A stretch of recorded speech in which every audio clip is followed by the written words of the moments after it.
Yo, welcome into the Fantasy BS Show. This podcast is brought to you by Green Mountain Beer Company. Thank you for the sponsorship. Today is Wednesday, September 27th, and we are going to get into some do we know who these players are, just thoughts of week 3, and just some overall advice. And we got a good little breakdown that we have in news and notes. So, Cassidy, how are you, sir? How was week 3 for you? I'm doing great. Week 3 was bittersweet. I started some Dolphins players. That was exciting. I faced some, and that was devastating. So I think that's the story for week 3. So did you start him in the leagues that meant the most to you and went against him in the leagues that don't, or were you getting crushed in the leagues that your heart's in, like those 2 or 3 that are your main? I started one, so 3 leagues that matter to me. Started Dolphin players in 1 that mattered and faced them in 2. Yeah. Nice. What players did you get started? Did you have A-Chain in there? Did you have a little old man number 31?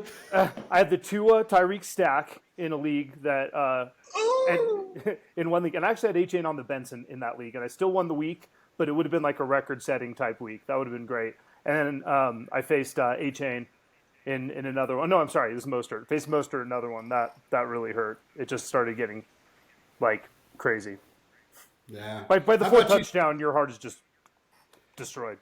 Yeah, I'll get into my own heart and how I feel about that in just a couple segments down. But Smitty, how was your week 3? How are you doing? How's the sunshine out in LA? You know what? I kind of want to burn Paycor to the ground, man. I don't care for that place. But I will say this. And speaking on the Dolphins a little bit, I played against Tyreek Hill. That was whack. And I played a Mostert and the team, and that was probably the record-setting score so far. So shout out to the Dolphins, I guess. Yeah, man, they absolutely crushed, man. They absolutely did. I had a league that means a lot to me. It's a work league. I don't really care about the league, but I care about it because it's a work league. I went up against Mostert in a lineup with A-Chain on my bench in that one.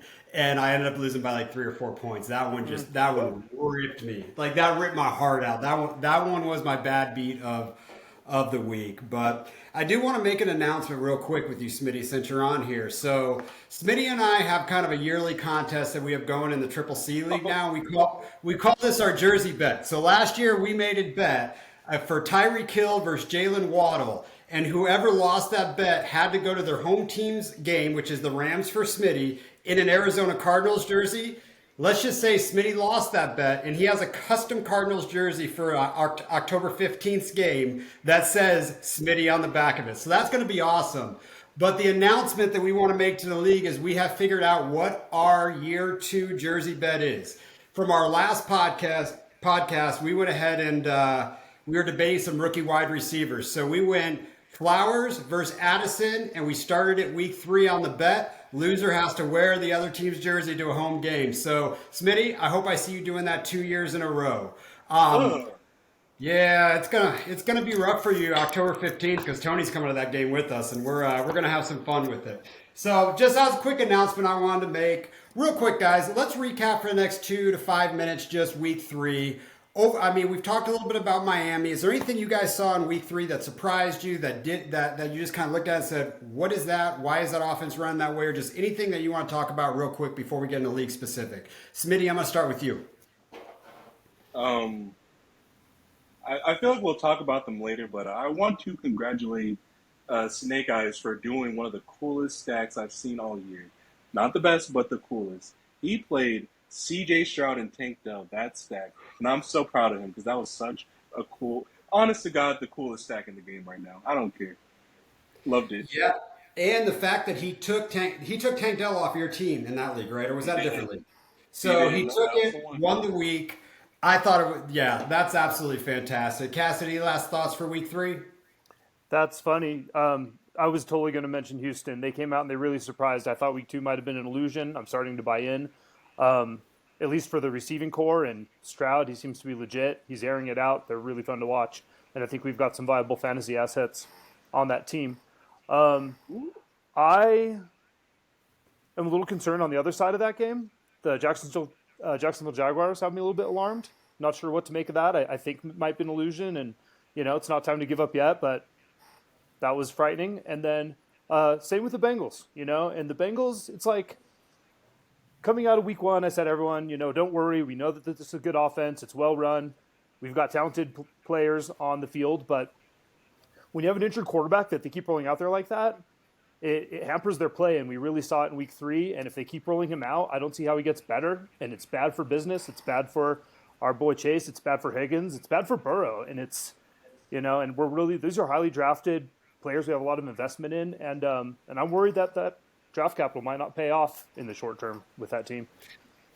We didn't talk about it, but that is literally what I was going to talk about for my thoughts of the week is, you know what, I understand why Cincinnati ran him out there, but I also don't understand why they ran him out there because 0-4 or 0-5 is better to me than 1-4 and 1-5 with no Joe Burrow when you can sit him a couple more weeks and he can actually throw. Because if you go back and look at those T. Higgins, I mean, yeah, he dropped some balls, but there is no friggin' zip on that ball. It is not getting to him on time because he can't push off. So, yeah, Jacksonville, Cincinnati. I'm impressed by Houston. Go fucking Cardinals. I can't even believe it. Hey, I can't even believe it. Clap it up. That's worth bringing up. Yeah, that was wild. Yeah. Week 4, I thought on this podcast that Cassidy, your team would be looking down at us like, what's wrong with you? At least I have one win. But I can't believe that your team is the one that's winless on this podcast. They look like shit. They look garbage. You guys need to just move on, man. Like that's horrible. So those are my thoughts. But yeah, how do you feel? You want to just tank and get that Caleb Williams next year in Denver? Yeah, I think Denver's over Russell Wilson. The problem is we can't afford really to get rid of him. We're kind of locked in to that contract. The weird thing is the offense actually hasn't been that bad, but the defense has just been kind of rolling over. So I don't think we've lost all hope yet, but it's not good vibes down here. Okay, so I'm going to call you out like Andy called out Mike the other day when he was talking about a quarterback that just didn't look good, and his name is Deshaun Watson. And statistically, you look at it and you say, you're wrong. Statistically, you're absolutely wrong. I will tell you, you lose 70-0, your offense is not doing well. I don't care where it is. There is so much garbage time in that game. 70 Was it? I thought it was 70-0. Wow, you can't do them like that. I thought it was 70-0. All right, so I moved on from that game. Yeah, my bad. All right, so I'll give it to you. Call me out. Statistically, they're not as bad as I thought they were going to be. Oh, that's horrible. See, this is what I get. When you got here, you had your hat forward. You went straight backwards with it for game time. I love it. You are the Andy of this show, brother. All right, let's get into some news and notes from around the league, man. We've had a very, very active week in the league. I want to give out some congrats. So, guys, we've got 2 teams that are sitting up top right now that are doing pretty good, and they both played each other last week. I want to congratulate Gordon Hillary. Man, what an amazing start. 6-0 on the year. She just took down Tim. Tim's now 5-1. He still got the median. He literally scored, I think, 217 points and still lost in this league. We talked about her on the first podcast on her draft, and I could easily see why she's here right now. But she's absolutely crushing it. I mean, 6-0, guys. How hard is it to start 6-0 in the fantasy football season? And I'll start with you guys. Well, it's especially hard when you're playing against the league median. That's really, really, really impressive. That means that she's not just kind of skating by with some lucky wins. It means she has a legitimately good team. Dude, she's crushing. She is absolutely crushing. She's had a couple games where Daniel Jones wasn't looking too good, and next thing you know, he won her the week. So if that Waller stack can get going, she's going to do pretty good. But you know what? As we go into the congratulations, we got to go on to a couple people that I think somebody should do a wellness check on. And I'll be honest, that 2 of them are on this podcast. So 2 of your hosts on this podcast are absolute dog crap in this league so far. So the 3 people at the bottom of this league, Bryce, I'm calling you out. 0-6. You have made it to the finals for 3 straight years. You are a defending champion. I will tell you right now that I watch what you do. I think you're one of the greatest fantasy managers that I've ever played with. And if you make the finals this year off of an 0-6 start, it will be the most magnificent thing you've done in this league yet. I will wish you good luck. I will never root against you. Good luck, sir, as the returning champ. So, what do you guys tell Bryce right now? Smitty, what do you tell him at 0-6 in this league? Just keep going. Just keep going? Yeah, it ain't over yet. Yeah, that guy's so smart. I mean, his transactions he does, he's absolutely smart. But Smitty, I'm sitting 1-5. Cassidy, I'm sitting 1-5. And I'm doing that because of a trade I made that I texted you about, and we were going back and forth on it. And I took a trade. I would have had A-Chain in my lineup. Let's just say I didn't have A-Chain in my lineup. 61 on my bench. So one of the hosts of this podcast, 1-5. So we got to get our stuff together here, Smitty. And we're gonna have a really big problem because Smitty, who are you playing this week? I'm playing you, buddy. You are playing me. One of us is going to be in really bad shape after this week. It's going to be garbage. And next week, it's going to be a shaming podcast for one of us. Yeah, I'll- one of us. oh, man, I've never wanted a player not to play so bad in week 4.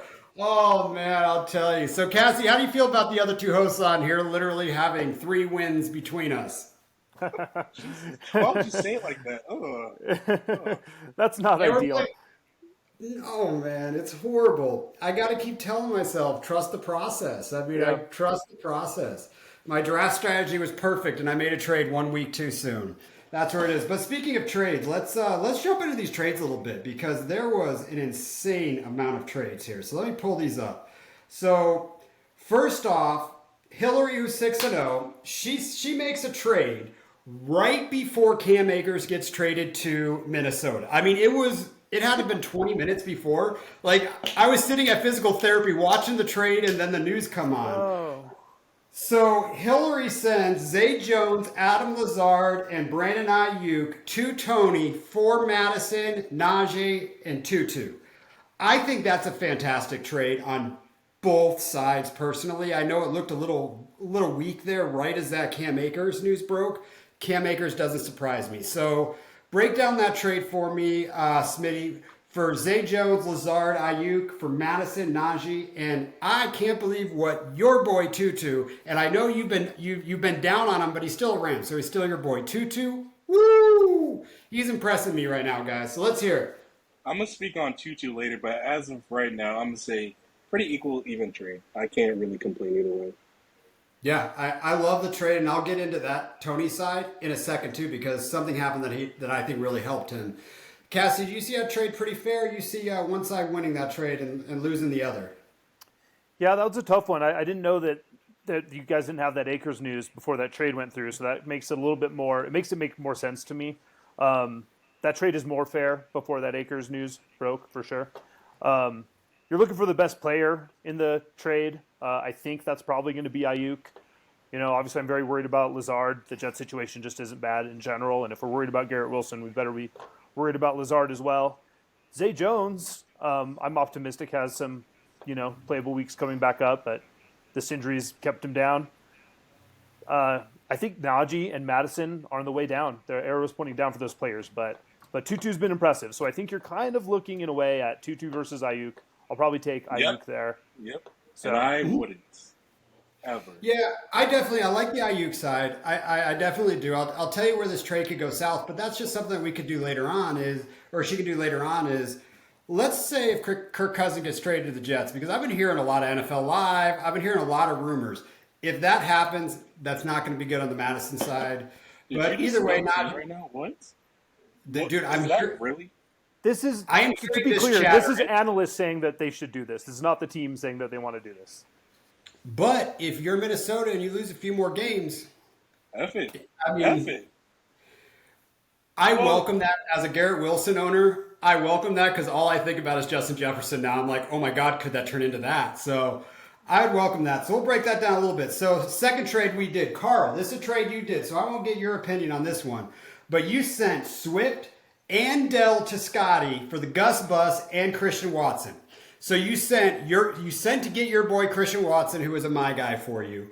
You sent away another guy that you're really big on in Tank Dell. And we talked about it a little bit ago. Way to go, Scotty. That stack right there. I mean, you won a week by going to get Tank Dell. And Smitty, you might have lost a week. I didn't look to see if you Oh had no, Tank yeah, Dell. 100% because of that. Because of that, 100%. Okay, so you lost one for a trade, and Scotty won one. But let's break this down. So let's talk Dell versus Christian Watson. Cassidy, what do you think on Dell versus Christian Watson? Well, Dell's doing it right now. We think Christian Watson can come out and be great. We're all waiting for that, but we haven't seen it yet this year. Dubs seems to be the guy, in Green Bay. Tank is doing it right now. So, for me, I'm gonna stay in the Flames. Yeah, I am too. I'm taking Tank all day in that trade. Christian Watson has been one of my favorite players going into here. I talk a lot about him on the first podcast, but the reality is Houston's going to throw the football. Green Bay is going to run the football a lot. So for me, give me the passing offense for a guy doing it now that looks like he's legitimately the one. Now, we still got a little bit to talk about Tank later. So I will tell you the other side of that. Let's break down Swift versus Gus Bus. Cassidy? Yeah, I mean, I guess we obviously know Carl's thoughts because he sent away Swift to get Gus. It's the same situation. Swift is doing it right now. He's on fire. Like, he's gained the trust of the Philadelphia Eagles. They have an incredible offensive line. They're making these incredible running lanes. He's taking advantage of them. And I've been out on Swift. But, dude, I mean, I watched that game on Monday night and obviously last week too. And for the time being, until we get further information, he's the dude, and he is making it happen with the opportunities that he's getting. So I'm going to take the Tank and Swift side of that all day long. 100%. And you guys know the first thing I sent you after kickoff, the first thing I said in our group text was, "Yep, Swift got the start in the first touch." So Yeah. I'm going to put a star next to this because I want to see where this trades out in about 4 or 5 weeks, Smitty, because I see this being a good trade for you long term and bad on the short side of it right now. But we'll see where those go. I still think Scotty got the best of you there, though.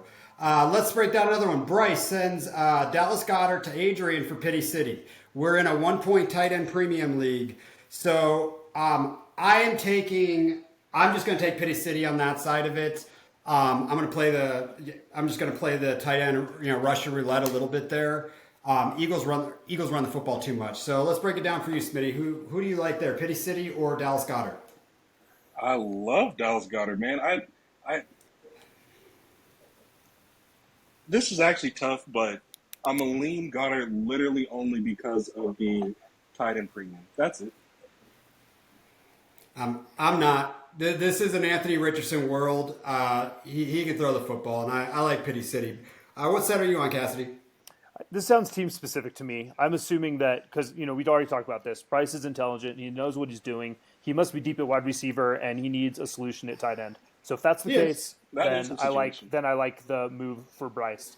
Obviously, if losing that wide receiver hurts his wide receiver room, I wouldn't do that. But I'm assuming that he's identifying needs, holes in his lineup, and he's fixing the problems.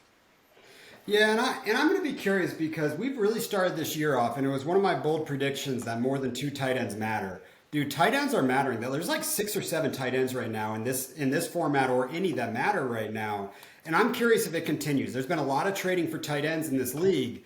And is that an overreaction for the hot start for these tight ends, and that they're going to level themselves out with warp the way it says it's going to be the rest of the year? I'm curious, but yeah, I guess you're right, Cassie. That is specific. I'd probably say they both. That's a good trade on both sides, a little bit there. Tim also made a trade. He traded for Cam Akers after he got to Minnesota for Scary Terry.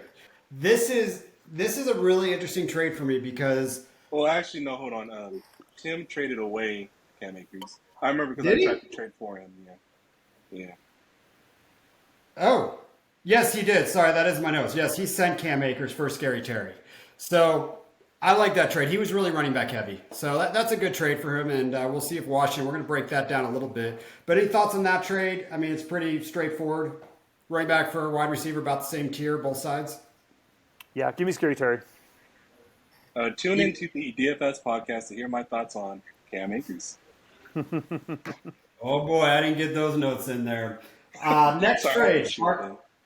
Next trade, our commish again. Tony sent Johan Dotson to Scotty for Cortland Sutton. That is the second trade we're talking about from the commish, but we also have another one. He did 3 trades last week.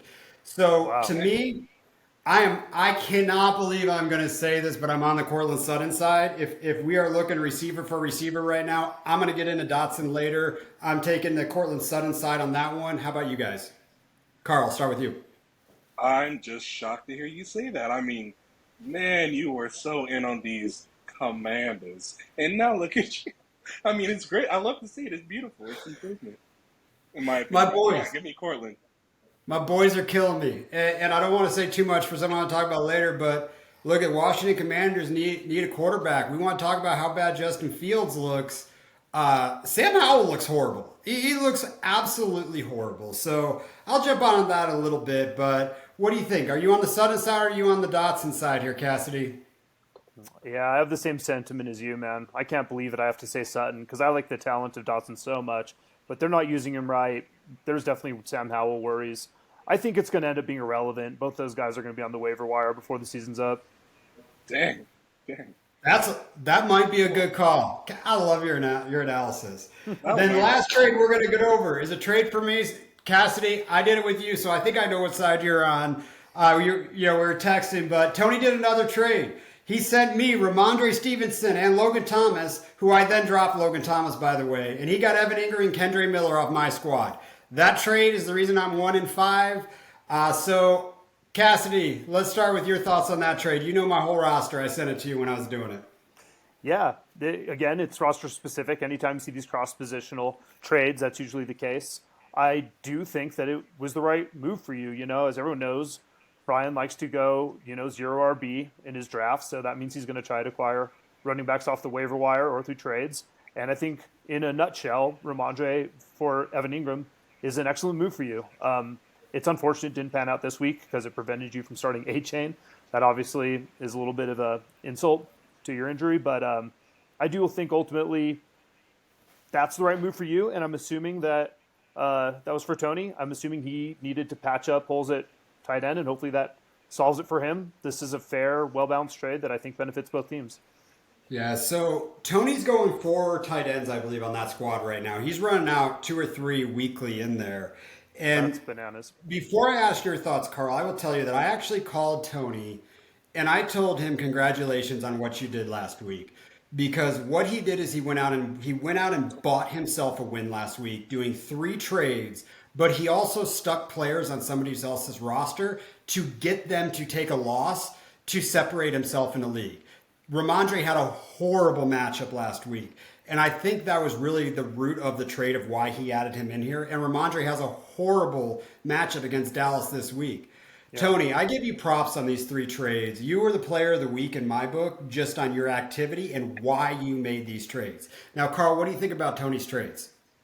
I think he chose some of the coolest tradeaway targets ever, especially Najee. What a great tradeaway target. Ramondre, in my opinion, what a great tradeaway target. But for a team like yours, you need to take that thing. But and then just taking advantage of the tight end premium, Tony's a savage. Classic movie, Ratchet.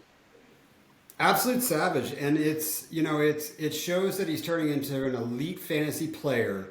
Because if you're going to go out and take the philosophy that you're going to buy wins weekly and figure whatever you need to in the playoffs out, you have to be active, you have to be trading weekly, and so far he's been at it. So again, congrats on that side. Anything else you want to talk about any of those trades before we get into a little bit of waivers here? It's just crazy that Tony has 6 new players on his roster. That's fucking bananas. Right. Yeah. Dude, he is leveling up big time. I mean, he had a rough year a couple years ago, and he's been definitely leveling up. So let's talk a little bit about some waivers. Let me pull up the waivers here because we had some big waivers happen. Just as a whole here, let me get into my waivers. Boom.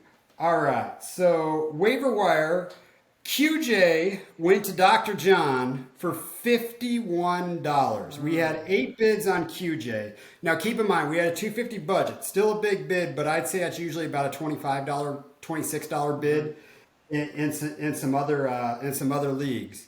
When we look out, next one on there I think was $31 that had a bid on there. So waiver wire we had QJ going for 51. Second highest bid was Hillary at 31. I don't think that was an overspend. I mean, look at you got a rest of year guy. So I mean, you guys going after QJ pretty hard on the waiver wire? Is he a rest of the year guy? I was the one that dropped him, and I didn't like what I saw. Y'all have fun with that. I picked him up, dropped him because I didn't like what I saw, but there's a complete change in that offense now. So someone's got to step up. Who is it? Is it? All right. Cassie, how do you feel about QJ? Let's just talk QJ versus Palmer right now. Those are the 2 pickups. Palmer went for 39, and second highest bid on there was the $12. So that was probably a little bit of an overpay on Palmer's side of it, but someone saw the opportunity. I mean, are you a pro QJ, Cassidy, or are you more on the Palmer side, stepping up in this offense? I think I'm a little more on the Palmer side. He's more Yeah. established, and Justin Herbert seems to trust him more. Going into the season, I was way more QJ. And, the believers, this is the opportunity they've been waiting for. I hope it pans out for him. But so far, he has not earned the trust of the team or of the quarterback. And we've seen Palmer step up in the situation before, at least as a wide receiver too. And so I think the consensus out there, it just depends on what you need. Do you need somebody in your lineup now? Obviously, Palmer's the pickup. If you can afford to sit and wait on QJ, great. Then that's not an overspend. I think it's worth the investment for what he can be, but it's not going to happen overnight. So if you can weather that storm, sure, spend $50 on QJ and, hold out. But I like to win now. I'm going after Palmer. Yeah, 100%. I don't even think I put a bid in for QJ. Did I? I put a $30 bid in for him. But I'm on the Palmer side all day. I didn't really like QJ in the draft process from a dynasty standpoint. And just with his target share just at the start of the year, dude, Palmer looked really good last week. He's a role player that can step up into a number 2. But my bet, and I showed it on the waiver wire, is I picked up Everett because my bet is his targets are going up, and I wanted that on my tight end premium side. So, Carl, you're definitely on the Palmer side. I was going to give you a bunch of crap, Carl, because you dropped in the chat that you forgot to put in a waiver claim on somebody. I did. Oh, and I put it on defenses instead. Oh. Yeah, you spent $21 on Cincinnati's defense. And let's just say the second highest bid was $0 by Sad Disco Smith. I love it I love hearing that. Oh, Jesus. That's just Hey, user error, yeah. right? let's just hope. Honestly, my reaction to the Monday night game was, I can't fully get into it. So they have let's just say this. They play Tennessee next week. Tennessee has an incredible run game. Or is their run game incredible still? I don't know. But the Bengals are weak at running. So I want to know, was this a McVay error for this game last Friday, or or did they just step it up, or in the run? I don't know. All I want to know is how will they do against King Henry? And I am feeling good about it. I guess $21 answers that. We'll see. I almost put a bid on him because me and you, we've got a head-to-head matchup that, I mean, honestly, let's be real. We need to win. And I'm willing to drop whatever it takes to get a win this week because I don't know if I'm set. I might have to go buy a win somewhere, but you know what? You like the matchup. We got to get a win. I'm rolling out Cleveland on you. I thought about putting in a $6 bid for Cincinnati and drop Cleveland. But I'll tell you, everybody in this league, it is impossible to figure out how you want to attack or how you want to play a defense with these scoring settings because there's nothing out there that's going to show. I mean, there's just some scoring in here that's just a little funky. But yeah, overbid right there on Smitty's side of it. We had Rashid Rice go for 12. Drop Van Jefferson. That's Smitty. Man, Smitty, you dropped $7 more than Sad Disco on Rashid Rice. You're out there just spending money, dude. Yeah. It's many big bucks over here. Cassie, I'm going to tell you how much. Smitty's got $142 left on waivers right now. Holy crap. I know, and I spend it on players I drop the next week. It's looking weird. You really are, bro. You really are. So, waiver wires, we had some great activities. I think some people helped their team, but definitely on the Palmer side. But let's move on to something that's might be a little bit fun here. So, I was texting you boys in our podcast chat, and the thing I kept talking about was, does Tank Dell remind you of Tyreek Hill on a football field? And every time, like the second he catches the ball, there's something about the way he moves. There's a lot of receivers that can run straight. There's a lot of receivers that can run routes. But the lateral movement and the quick jerking muscles that Cheetah has that I haven't seen on a player in a long time, this guy so far through 3 weeks could be on the path that Tyreek was. Do you think there's a possibility for Tank Dell to turn into Tyreek Hill? And I know we're talking about a Hall of Fame wide receiver, but do they resemble each other enough to make you believe? Let me start really quick. I'm gonna just come in and out. I didn't think so at all until you said it, and now I'm wondering. You there? Cassie, you there? Yeah. Hey, Smitty, can you start that over? Okay, so Cheetah versus Tyreek Hill, you cut out. Go. Oh, I said I didn't think so at all until you said it, and now I'm wondering if there is a real resemblance. So I don't know. We're gonna have to see, but that's a cool call out. I like that. Yeah, so I keep this journal for just throughout the year of things people say, things quarterbacks say. It's just my fantasy journal that Jason Moore does. And I went back in there and I looked at it last night. And I had something starred right after the draft. And it was the fact that I forget who the GM of Houston is. But after they drafted Stroud, he told the GM, go get me Tank Dell. Yes, That was literally yes. CJ Stroud. And I forgot about that. If I would have read that before my draft, I probably would have found a way to put him on my roster. But what do you think about a quarterback telling a GM to go get you a rookie wide receiver that's undersized for the position and no one else wants? That's Yeah, you, it means he Cass. saw some. Yeah, it means that he saw something, and he's seen something that maybe the GM didn't see. Obviously, some other teams weren't seeing it. So far, looks like he was right. I do believe he's right, but he's also, they brought in Dalton Schultz into that offense to take some pressure off of a rookie quarterback. Dalton Schultz isn't even featured in that offense any longer. That's how much this kid's growing. John Mechie, I mean, I don't know the statistics on the yardage and how many passes, but it was a lot by CJ Stroud last week. Where's John Mechie at? He's nowhere because Nico Collins and our boy Tank Dell are just good wide receivers. And I think it's somewhere that we can grow. And I would love to revisit this in about 6 weeks and see where Tank Dell is versus all those other wide receivers that we said are weekly starts. But the other question I have for Tank Dell is, at this point, Carl, is he a weekly starter that you fire up in your league no matter what the matchup is? Flex it and forget it. Flex it and forget it. I agree. Until he says otherwise, we're in Until he says Puka. otherwise. We're in Puka zone right now. Until otherwise, you are in my lineup 100%. Cassie, how do you feel about that? Yeah, I have to agree. I picked him up and I flexed him this week. I won the week because of it. I can't see myself benching him this week. I agree. Let's talk real quick, just for another 2 minutes, about these other rookie wide receivers we talked about last time. Addison, Flowers, Puka. We'll get into Puka in a little bit. Let's talk about Addison and Flowers real quick. Do you still have the same confidence in Addison and Flowers, moving forward as we did last week? My answer is absolutely. Yeah. I'm telling you, he's still opening up this. Addison is still opening up this offense. I mean, but the red zone targets that Hawkinson is getting is going to be consistent, and it's going to be a little annoying. But Addison is still a very big W to that offense. I hope they do not lose Kirk to the Jets. What? I'm still not over that. Yeah, I know. What about you on that topic, Cassidy? Yeah, definitely. You have to remember that we're talking about rookies here. It's incredible what they've done in 3 weeks. It's only going to get better. Yeah, I'm just waiting for Flowers to break one. I'm gonna my just had back surgery. I'm gonna jump out of a chair when he breaks one because it's gonna happen, and then the world is gonna go bananas on him. So it's gonna be fun to watch Tank Dell. I'm starting to be a big fan of his. I'll tell you what. We did an episode of Who You Wish You Had More of on your roster. It's Tank Dell across the board. Tank Dell. I love Puka. I wish I had more of him, but something's.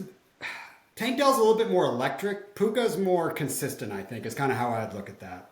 Yeah. But let's move on to some really cool topics. So the Ballers do, the truth episode and all that stuff.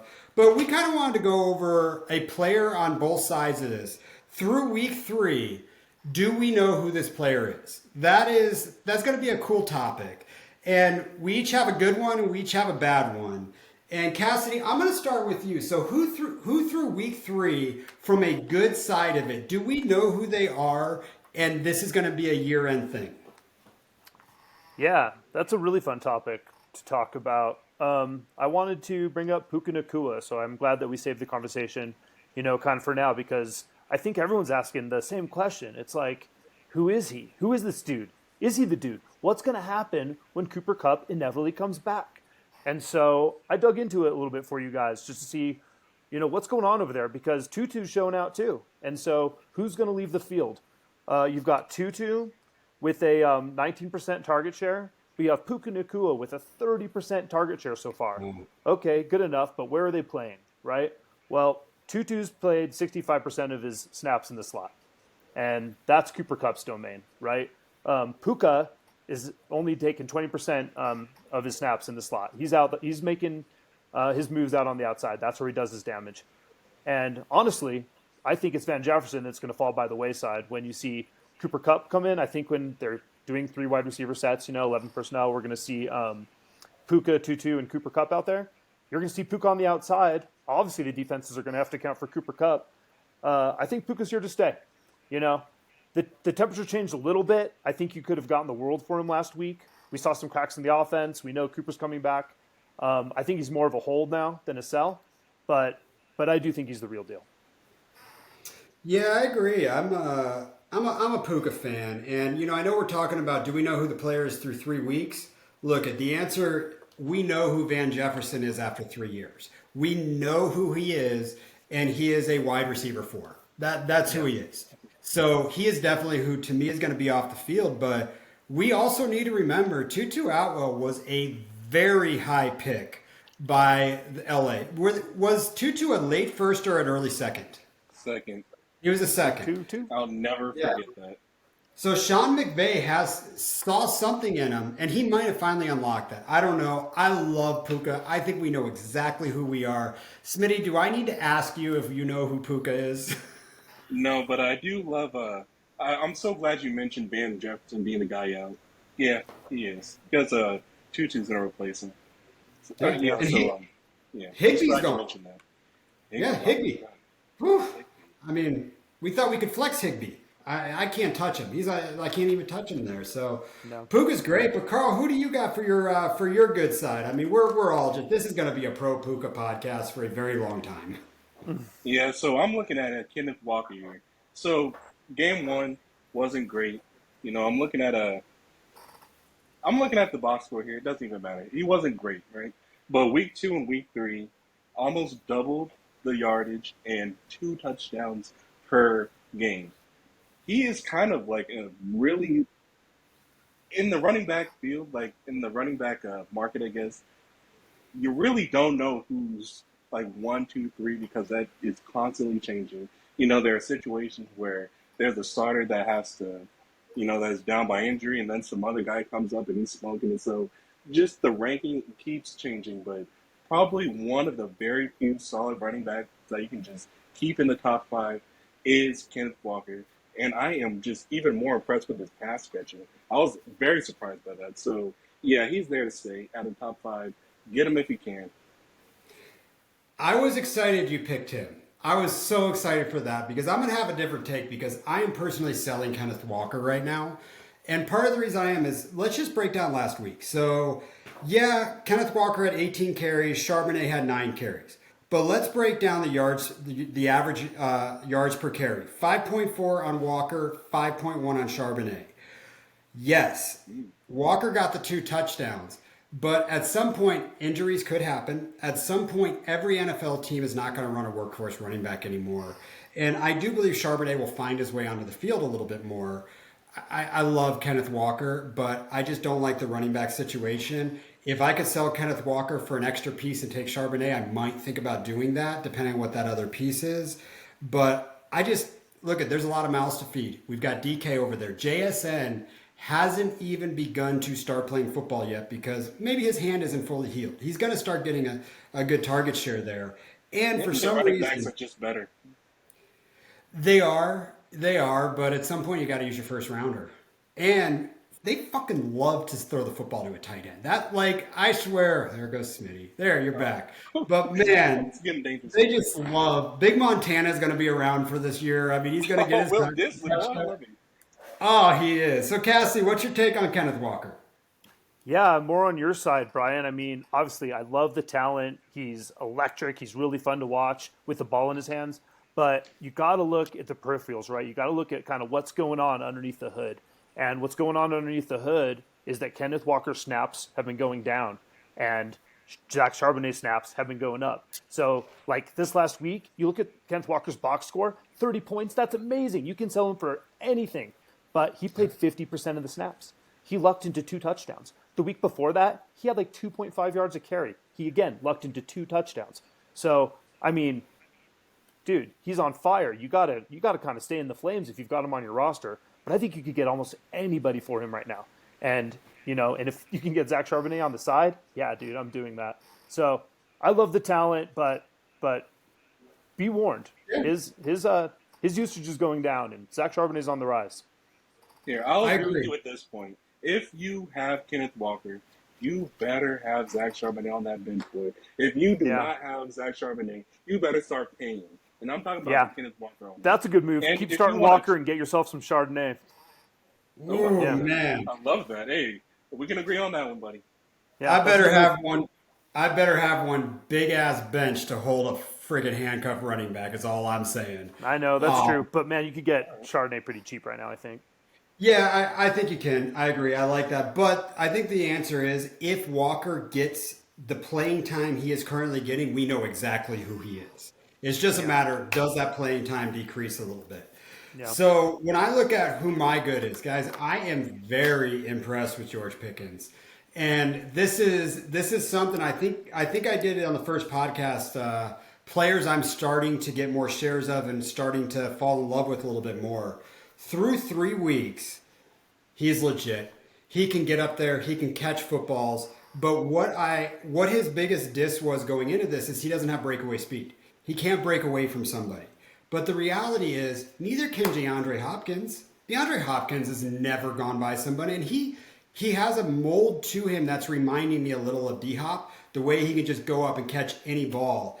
And I swear, man, when he catches the football, sometimes I look around and be like, where's the defensive backs? Where are they? Like he's got an it factor that I'm seeing through 3 weeks. It's going to be interesting when DJ comes back, but I don't think it matters. I think that's going to help him, if you ask me. So let's hear your thoughts. Let's talk a little Pickens here, Cassidy. I hate to love on him because he definitely lost me week 2 with that 75-yard touchdown bomb. That was like I've had a couple Monday night bad beats, and George Pickens has been part of that saga for me. But it's because of what you said. It's because he's a baller. It's because he can get loose. It's because he can take one to the house on any given play.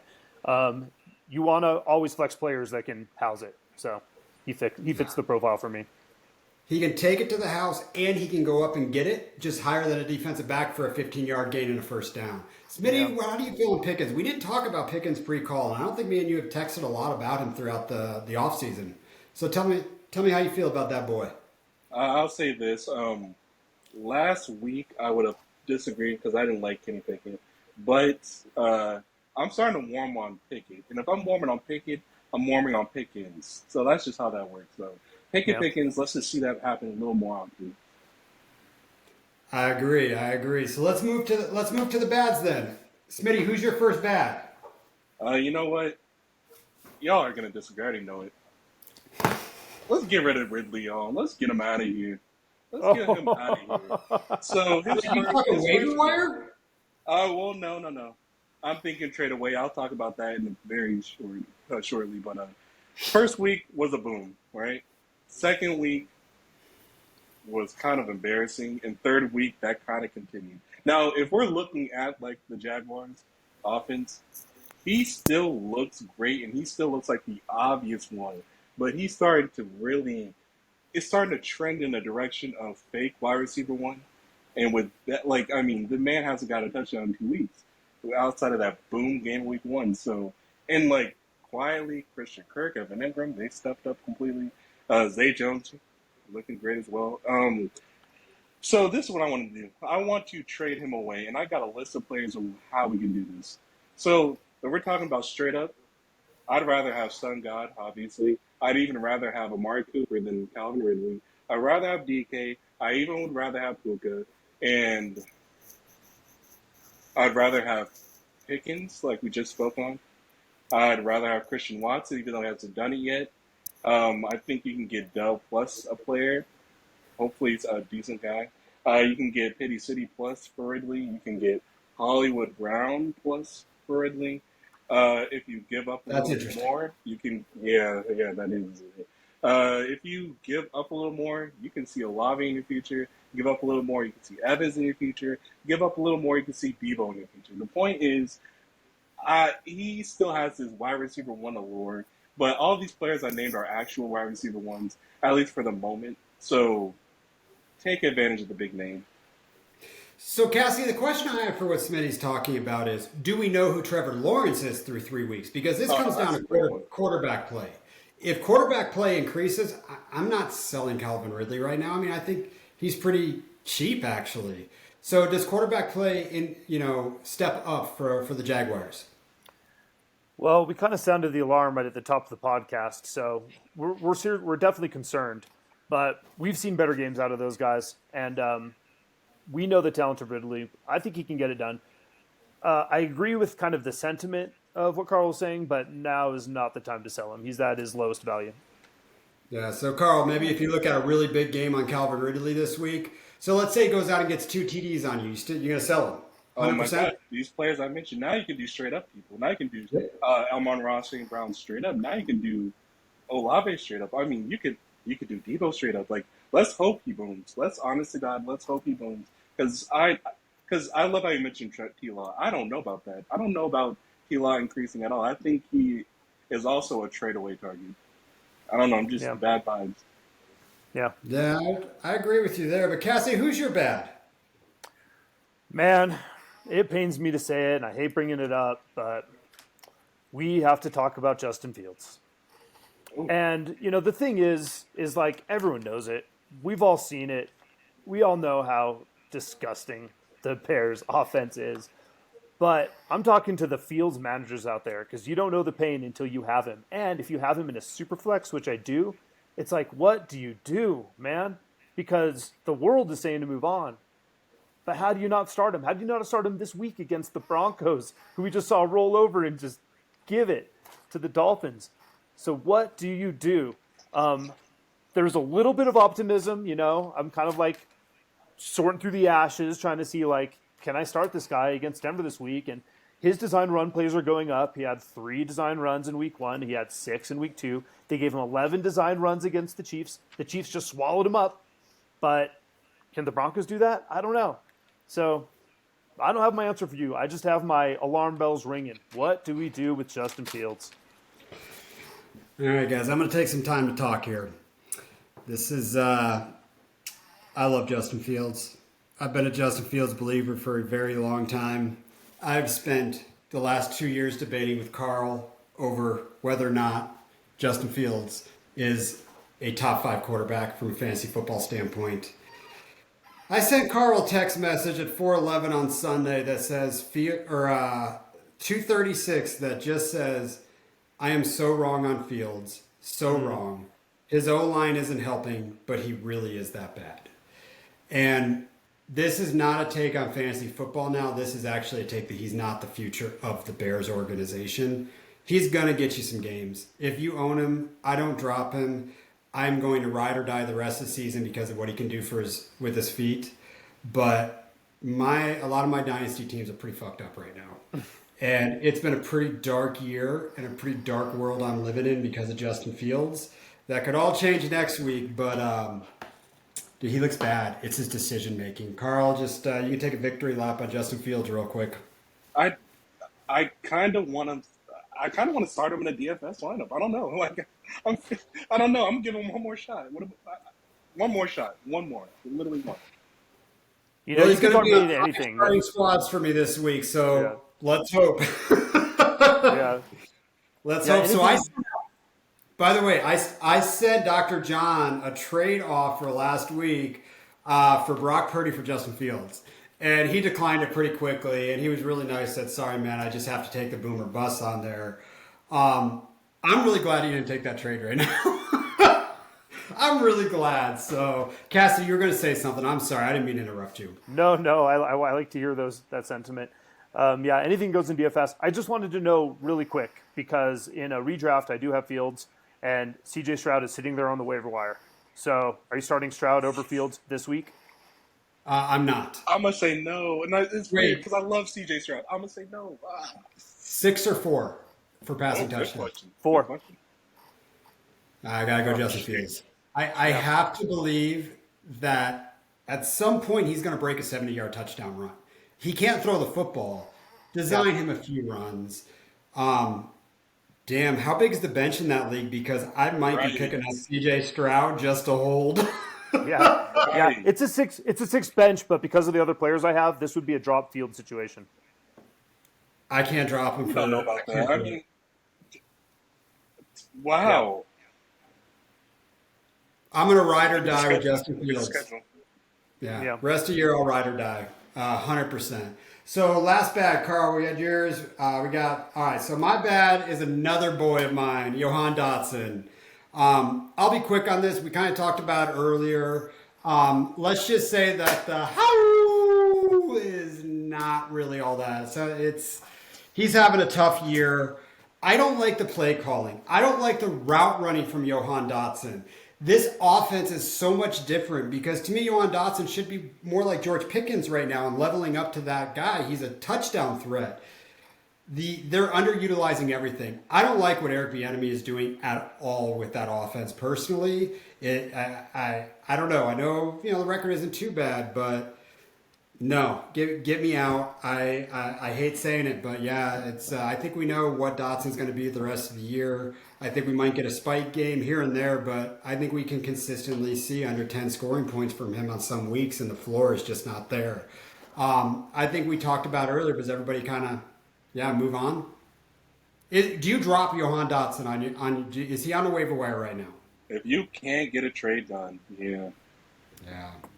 I have And dropped that's him in what I 2 respect leagues. about Tony.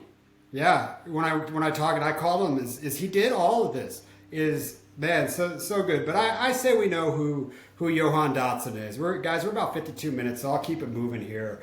But we had a nice mailbag. Adrian Dunn did it. I love this conversation. So I love it, guys. Please send us something ridiculous to break down at the end of each podcast because I like to keep it fun. So Adrian Dunn did it. Said, if we're in a draft, so let's pretend this is a rookie draft right now. If we're talking streaming services for your TV, who is your 101? Adrian's question is it Netflix? Carl, shoot me your 101. Let's go 101, 102, and 103 in your draft for streaming services. Okay, I love Love is Blind. I love The Ultimatum, but HBO Max is 101. HBO Max is CMC. I don't care what nobody thinks. HBO Max is him. Okay, so that's a 101 for you. Who's your 102? 102. Yeah, I'll take Netflix at the 102. That's a value.